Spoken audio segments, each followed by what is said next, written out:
Siz oliy harbiy ta'lim muassasasi kursanti bo'lsangiz, qanday imtiyozlarga ega bo'lasiz? Avvalo, 100% davlat granti asosida ta'lim olasiz. Shuningdek, sizga o'qish davomida har oylik stipendiya ham beriladi. Kursantlarni bepul zamonaviy yotoqxona, bepul kiyim-kechak ta'minoti hamda bepul oziq-ovqat ta'minoti, bepul tibbiy xizmatdan foydalanish huquqiga ega bo'lasiz.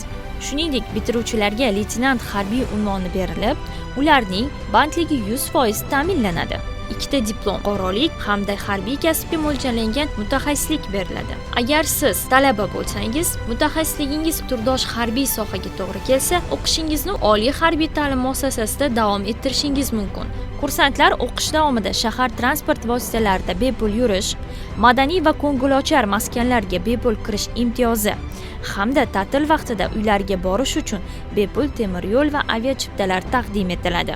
Mudofaa vazirligi oliy harbiy ta'lim muassasalari sizni kutmoqda.